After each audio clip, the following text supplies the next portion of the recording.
Right place, right frequency. Let me show you what's new. If you're already using the BCF2000 mapping I've created, I've got a huge update. Back around the start of 2025, I released my own custom mapping mode for the BCF2000. I did this because I felt severe limitations to the mapping modes available and the functions or parameters they enabled control over. Though the BCF was released in the early 2000s, it still remains to be one of the best controllers today because of its motorized faders and relatively low price point. However, due to the limitations of Mackie Control Mode, up until this point, it has been mostly unusable. The main issue with Mackie Control is that the 8 faders are locked to 8 tracks, and clicking the button to move tracks moves 8 tracks rather than 1 track at a time. Around the time of releasing this mapping mode, I had done some initial research to ensure that my device was in the default BC mode with all the original mappings. I thought I had applied the factory reset correctly, but one user still had an issue. Luckily, Gilbert Hugo 2237 was pretty adept at troubleshooting as well, and we got to the bottom of it rather quickly. Gilbert Hugo 2237 had mentioned the software BC Manager, and I hadn't heard of that one before. Behringer released a mapping software back when they launched the controller in the early 2000s. That was built with a very outdated version of Java. Trying to run Java on my current machine, it didn't work. Even using Windows XP and the correct version of Java, the send and receive functions didn't seem to work correctly. So I installed the BC Manager software from Mountain Utilities. Turns out it's perfect. It allowed me to register what mappings are saved to my BCF and export that as a file. He did confirm in the comments that it was exactly what he needed. But from there, just having the BC Manager software, I realized there was a lot more I could do. As you can tell, I added a lot of functions here, but the labels became just way too much text and it was overwhelming. And at this point, I took some time to create a lot of icons, matching Ableton. So here's the final result. I got my mapping in the mail from Tactility just last week, and so I've been very eager to show it off. This is the best quality my camera could capture, but let me show you the actual image just so it's a little more clear. You can see on the encoders for the top row here, pages 1 and 2 apply to panning for the 8-track columns. Pages 3 and 4 apply to EQ frequency for the 8-track columns. Directly below the encoders, we have the 2 rows of 8 buttons. And on page 1, we have the solo and arm. On pages 2 and after, these are the transport controls. This will make more sense in just a moment as I explain the faders. These 8 faders are linked to the volume on pages 1 and 2. The session box in the top right enables you to move these 8 faders left to right, 1 track at a time. So let me just detail a little bit more about the transport controls and this column on the right. So for the transport controls, again for pages 2 and up, we have stop, play, resume, MIDI overdub, record, back to arrangement, BPM down, and BPM up. And in the second row, we have enable loop, move loop left, move loop right, increase loop, decrease loop, enable metronome, metronome volume down, and metronome volume up. Here under the session box, we have undo and redo.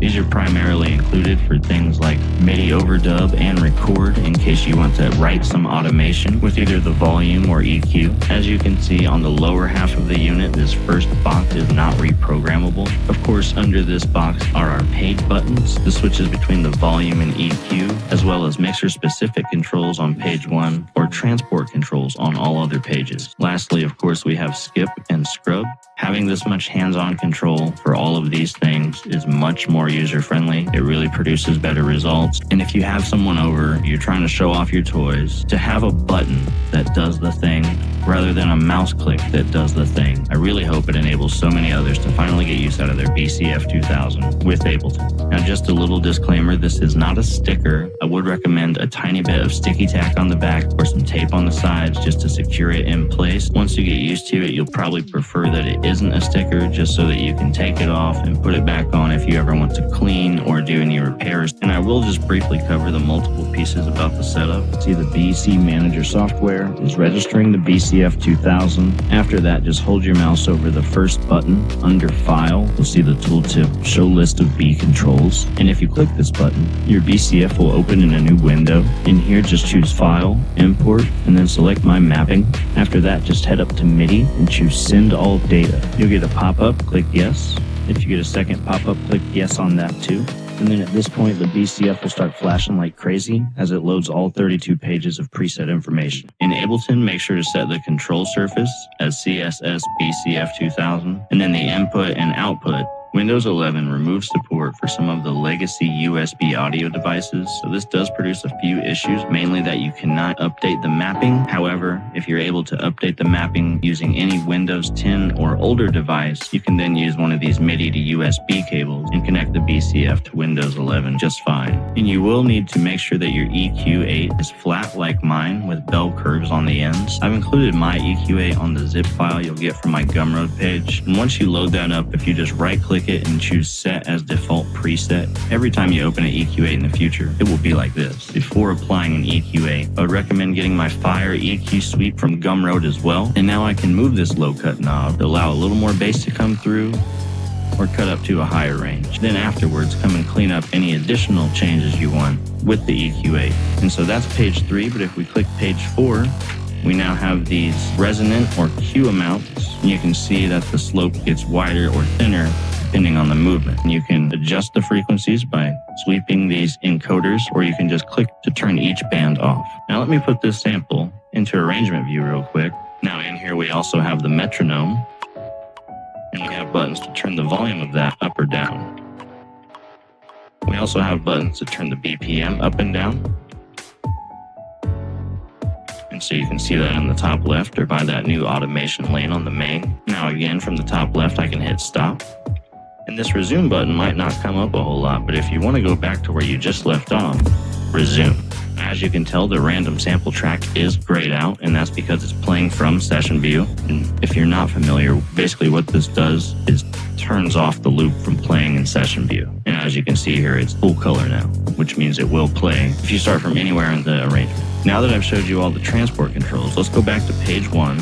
And again, all these buttons are different. So now these buttons are the solo and arm buttons, and they apply to the same tracks that the volume faders are mapped to. Additionally, this top row is now panning and track mute. Solo and arm buttons, you do need to be on page 1. And that made sense to me because on page 1, you can select the track, arm the track, and begin playing, and then move on to page 2 and still have volume adjustments, but now also have control over some of the most needed functions and buttons without needing to click the mouse. And before wrapping up, I do just want to cover a few more things. If you'd like to get one of these overlays that clearly labels all of the buttons and controls, check out the link to Tactility in the description below. Here's a quick view of their page where you can see some of the other options. And huge shout out to Tactility for creating the first overlay I found for Mackie Control Mode, which led me back when I wanted to create my own. When you follow the link in the description, you'll end up on this page. This is the order form for the custom mapping. You do need to just fill out your name, email, and address. For overlays, put BCF2000. This is for the design, so just put the corrupt mod v2. I chose PayPal for simplicity. If you go this route, you'll get an invoice, and then Tactility will follow up via email.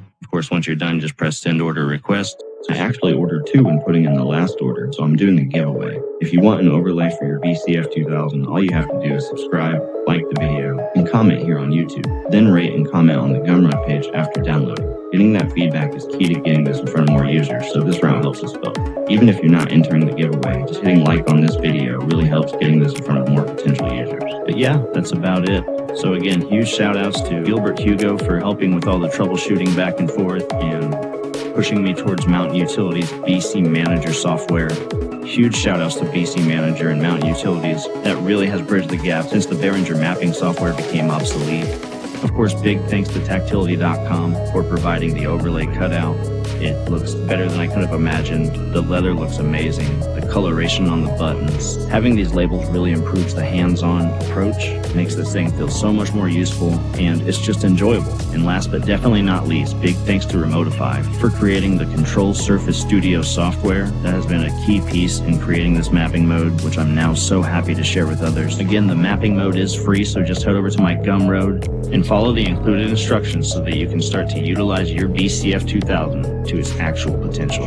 And to wrap this up, as always, just remember these 3 things. Improvement starts when you question the default. Don't settle for presets when you can create possibilities. And the only rule worth following is to make it better. Peace.